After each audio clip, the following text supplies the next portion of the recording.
This episode of the Kind of Funny Gamescast is brought to you by Movement Watches. The company started by two broke college kids that wanted to wear stylish watches but couldn't afford them. So they decided, whatever, we're just going to start our own watch company. It's kind of like us. We're like, you know what? We see all these other people making YouTube videos. We can do it too. So let's start Kind of Funny. Movement watches start at just $95. At a department store, you're looking at hundreds of dollars to get a watch. I remember one time me and Nick Scarpino went to that there Nordstrom's trying to get me a watch. Yeah, let me tell you, it was cool, but it was expensive. Here, Movement Watches, they figured out that by selling online, they're able to cut out the middleman and retail markup, providing the best possible price. Classic design, quality construction, and styled minimalism. We just got a bunch of them. Colin got a black and blue one. Nick got this real sleek one. And Greg got a fancy red and black one to complement his fancy red and black suit. Now, over 500,000 watches were sold in over 160 countries. You can get 15% off today with free shipping and free returns by going to movementwatches.com. Now, you might not know this movement, it's MVMT. You've probably seen it before. They're kind of a big deal. So go to mvmtwatches.com/kinda and you can get 15% off today. Now is the time to step up your watch game. Go to mvmtwatches.com/kinda. Join the movement. See what they did there? I liked it.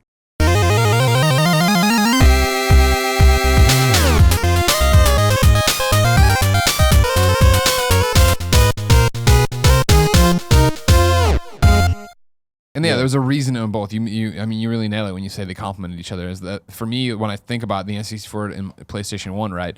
N64 was when I was with this group of friends that I met in high school, and we were playing all these multiplayer things and doing these sleepovers and da. And as I moved away from that group of friends in the later years of high school, that's when I went and traded in and got a PS1, and that's when it became more of a solitary experience or just a two-player experience where it was just Poe and I who wanted to play. I always tell the story of him and I playing Metal Gear and just passing the controller back and forth back then. But then the move to PS2, and it was like, okay, cool.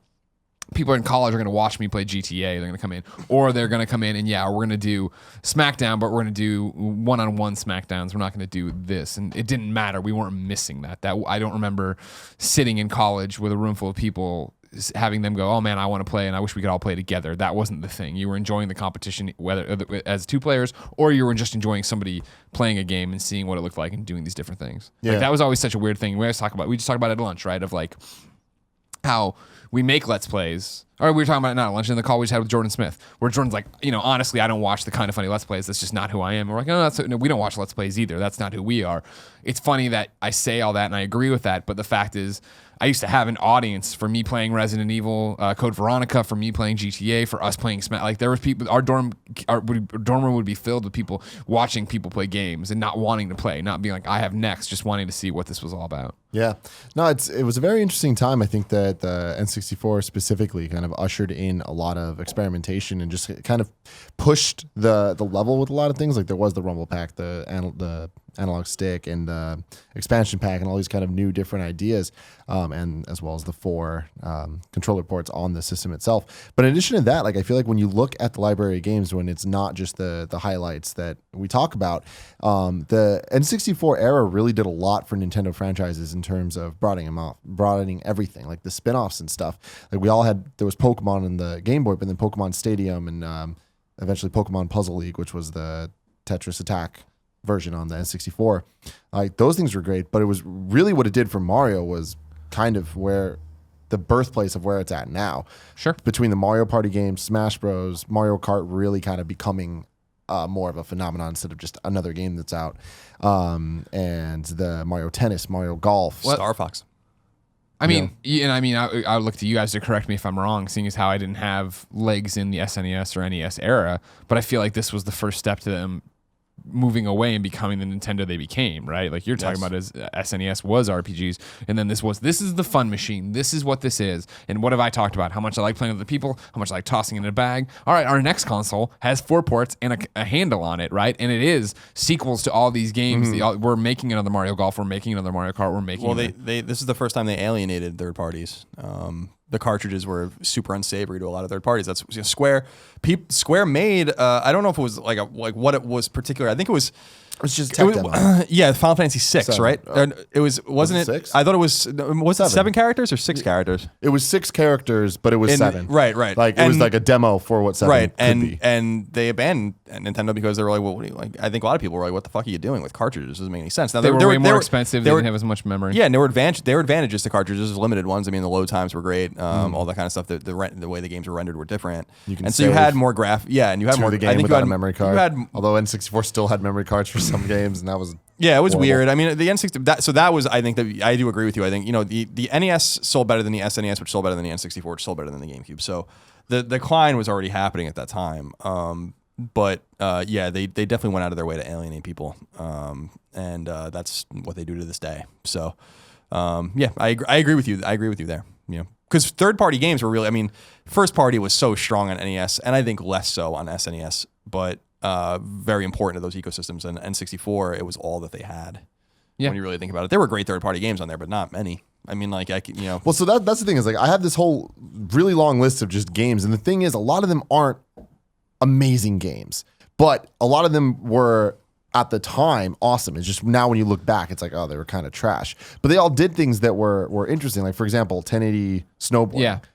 At the time was awesome, and it did things like, oh my god, you can see the snowboarder's clothes move as he goes down the mountain. And it's like that type of stuff was mind blowing. Now it's like whatever. Yeah, it's so whatever that like you look back and it's like, oh, that game kind of sucked. But I think that is kind of the definition of the N64 besides the classics. It's looking back at the games and being like, well, at the time it was awesome, but now it's unplayable. Sure. Same with PlayStation 1 games though. Like neither of them hold up very well graphically. Yeah, most of the PS1 games that are like really good are like the more 2D centric ones, or like that's why I think the RPGs fare pretty well. Yep. But even then, you like, and the pre-rendered backgrounds and stuff kind of hold up better than some of the other games, because PS1 games were really ugly. But they both had their distinct looks. Like PS1 was very pointy, and the N64 was very blurry and curved. Like every single game just looked like it got smudged with someone's thumb. But there's things like Mischief Makers or Beetle Adventure Racing. Fantastic racing game, but it was like towards the end of the N64's life cycle, and it's just like it was like I remember the courses and the tracks were just so expansive and large, and they like to do one lap on the track would take a couple minutes, and I just remember being so impressed by little things like that nowadays are like, whatever, it's taken for granted. But I was constantly impressed with the N64 trying new things, doing different stuff, playing Wave Race, which is like a whatever game, but the water in it was like, holy shit, that looks real, and like now it's a total joke. But but there was like the Star Wars games. So many, like Star Wars. Shadows of the Empire. Great game. Rogue Squadron, which was fantastic. Yeah, the Rogue Squadron games are great right up through GameCube. Yeah. Because I know some people don't like 3, but I thought 3 was great. Yeah. I think people got the on foot shit. I think people didn't like. Yeah, there were Star Wars games. We had like bad Star Wars games on the PS1, but or particularly bad Star Wars game in Terrascasi, but Jedi Power Battles. What up? But there were some good third party and licensed stuff on there. I've said it before. I give a shout out to Konami's support with Castlevania and Castlevania Legacy of Darkness. People really hate on those games, and I really liked Castlevania 64 and Castlevania Legacy of Darkness. They were not as good as Symphony of the Night. They were not as good as the Metroidvania style games, but they were not nearly as bad as people were painting them out to be. Because I don't know what people were expecting with these particular games. Like, what did you think Castlevania in 3D was going to look like or be? Can you kind of speak to that? Because those games, you're right, they're just completely panned, and I don't even see those ever get brought up by anybody trying to defend them. Like, you're the only person I know that like has a soft spot for them, which is interesting because you are the Castlevania guy. Yeah, I like those games. So I think that I talked about, when I wrote about history of Naughty Dog, I talked about the interesting thing about how 3 different companies, the 3 different first parties, approached the idea of next gen, like 3Dizing their games and what that looks like and what that would be. They, in a vacuum, created 3 different games. They created Mario 64, they created Knights, and they created Crash Bandicoot. And they, one hand didn't know what the other was doing. And you got 3 different kinds of games. And I think, Knights kind of fell off the face of the planet based on like what hardware it was on. So but Knights is fucking awesome. Yeah, Knights is interesting, but it's its own 3D solution, right? And then Crash Bandicoot's solution, I think, was probably the least novel of them, which was, and that's no knock to Crash Bandicoot, it's just that the idea of 2D and made it 3D. Yeah, exactly. It's the same obstacle course based game, which is why it's awesome. It's a logical step, but it wasn't the bold step that was necessary. That's why the N64 is with Mario 64, even though I think Mario 64 is overrated as a game, I think is one of the most important games ever made. And it goes hand in hand with that controller and that analog stick and the way they're controlled. They had a whole vision. And so I think that when publishers and developers saw that game, they're like, well, this is how it has to work for us. This open or expansive environment, not a lot of shit going on in it, not a lot of textures because the N64 can't handle all that stuff. And what you saw with Castlevania 64, and then again in Legacy of Darkness, which was basically just a very quick sequel to the game, was that.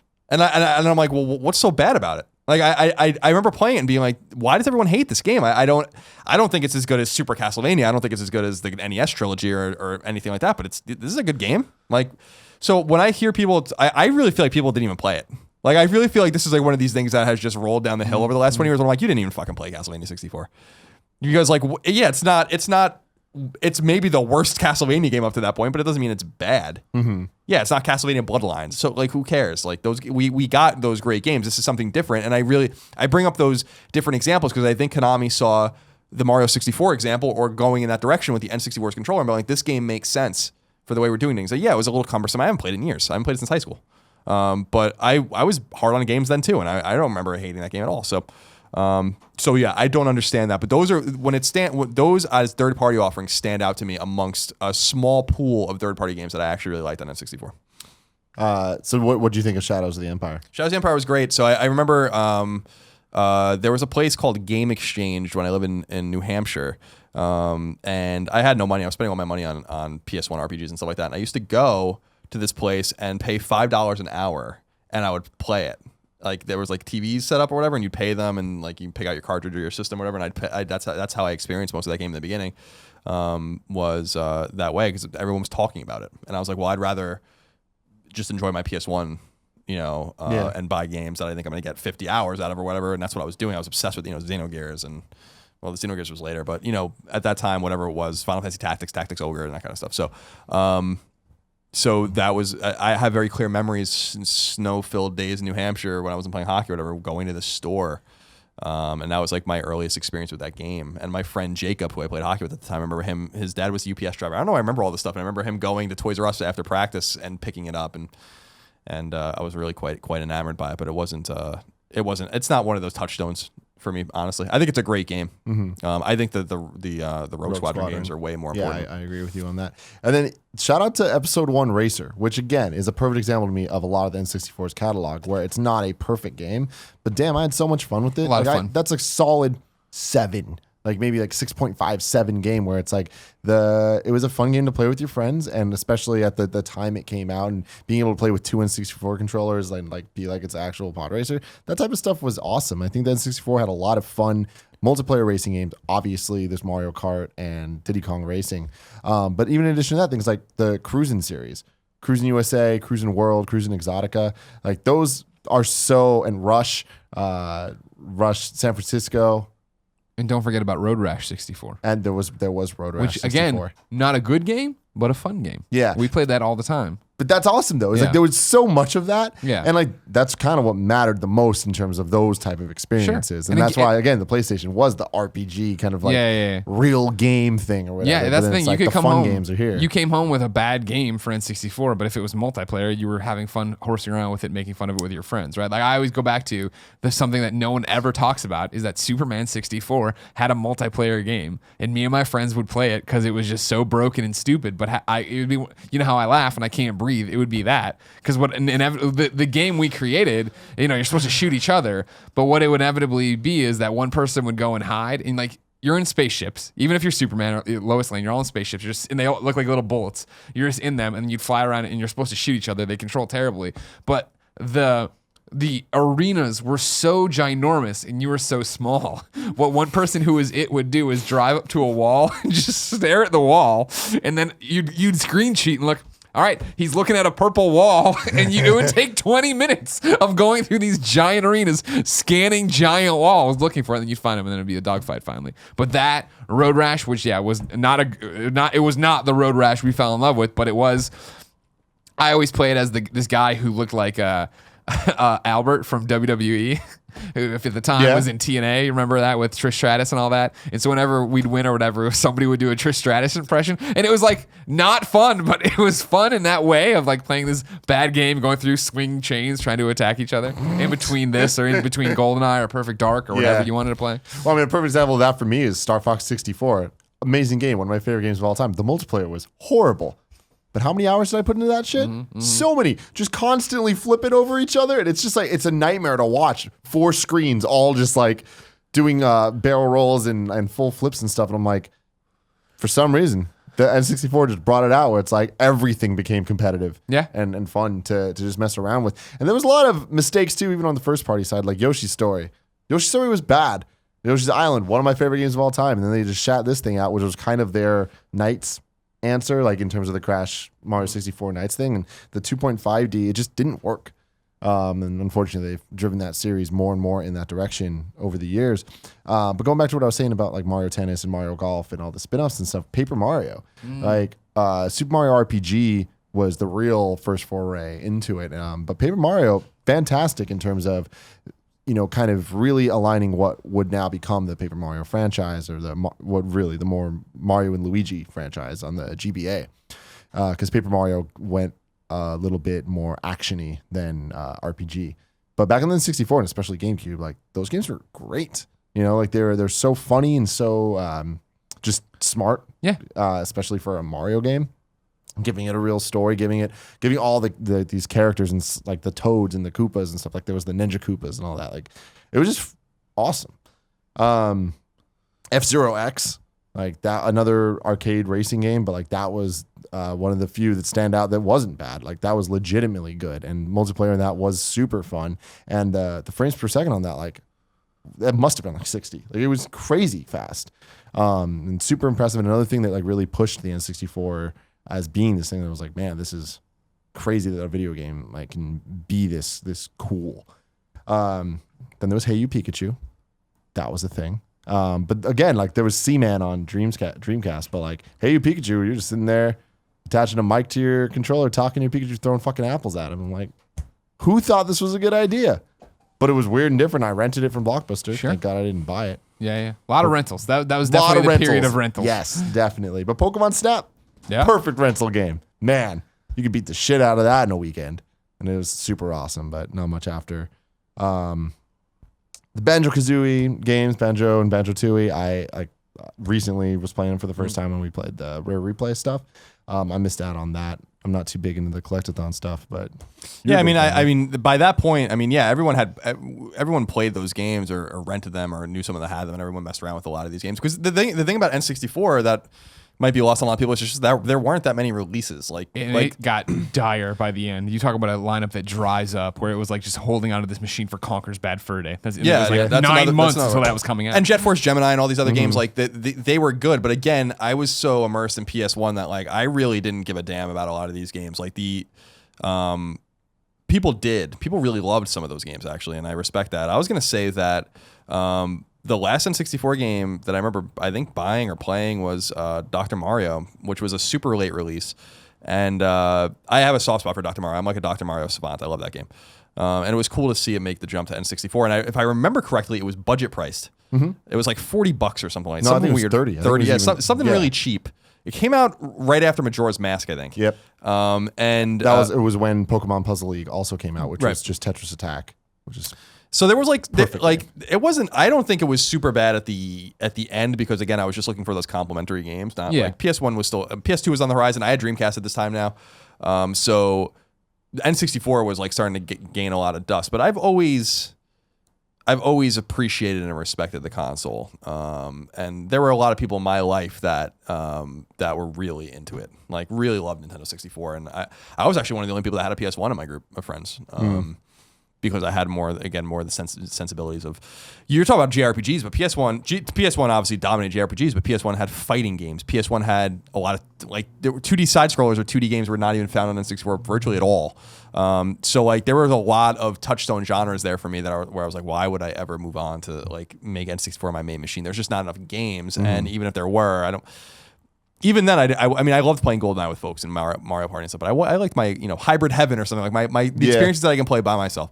So it was Turok. Turok. Oh yeah, Turok was, cerebral bore. and that's the thing is like that was the interesting thing about N64 is I think that there was an active effort on Nintendo's part to court, because they weren't really creating their own, but Conker's Bad Far Day is a great example of courting third-party developers or just independent developers to make games that you would not expect to find on N64. And I think that they did that with Conker. They did that with Turok and some other games where it's like, this is weird. And they later did it with GameCube with RE, RE4 going over there. Like that was such a out of left field move, but did it pay off? Who knows? Is that when Mikami said he was going to cut his own head off with a chainsaw? Yeah, if it whatever went went to else. PS2.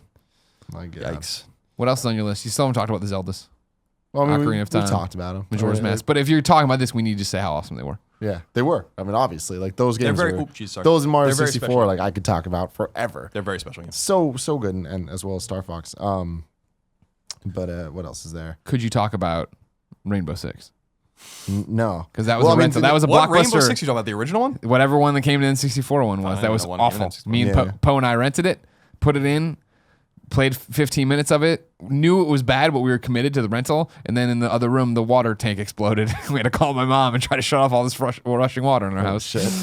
Things are real. The Rayman 2 port was good. I remember being a big fan of that. And Quake was awesome. And more specifically, Doom 64 is what most people refer to as Doom 3. Like the real Doom 3. The real Doom. It was awesome. But then there was things like Resident Evil 2, which were kind of just like attempted ports. Like, just like, well, here you go. Or like the Tony Hawk's Pro Skater games, for example, that on the PS1 had these awesome soundtracks, and on N64 it had all the songs, but only 30 seconds of them. So it was just like looping over and over. Just because it didn't have the memory. And then there was StarCraft 64, which was a horrible game because how are you going to play that with the N64 controller? But I give him credit for trying. Like I really do give him credit for trying to get those type of games to work on a console, especially back then, where now it's like we get Diablo 3 on PlayStation. But I remember that being a big deal and people being real excited for it, and then it just not working out. But it's like I'm happy they at least tried. Sure. Because that like set things forward, and it gave people at least a chance to play StarCraft that were just console gamers and not having any idea how the whole PC ecosystem worked. It's such a funny callback to think about all this, because like we're talking about how you would play the multiplayer even on these shitty games or whatever. And I remember, like, God, every one of those cartridges I brought home, so many hours sunk into it now, right? And where even if it was a bad game, you keep playing it and you do something. Whereas now, right, it'd be like, no, on to the next thing. There's infinite games at infinite price points that I could go get, or play, PS Plus free stuff and da. Like, there's no room for bullshit. Whereas like there's total room for bullshit on the N64. The one thing that I always think is interesting about the N64 is how it coincides with the rise of the internet and our awareness of what was going on with other consoles. So. With Famicom, for instance, they got Famicom disc, the disk drive and all that kind of stuff. They had Satellaview. They had like a lot of things that we never got in the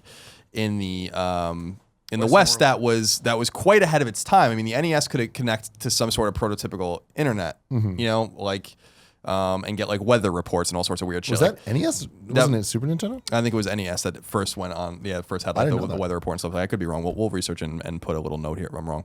And then that kind of stuff was attempted too with the SNES, with what the PlayStation add-on and stuff. In other words, like they were trying to adapt these consoles, and the same thing happened with N64 with 64DD, which we in other words, like I always feel like we got, for as good as these experiences were with the NES, SNES, and N64 in the West, I always feel like we got not half-baked experiences, but not the entire experience, not everything that it could have been or we wanted it to be.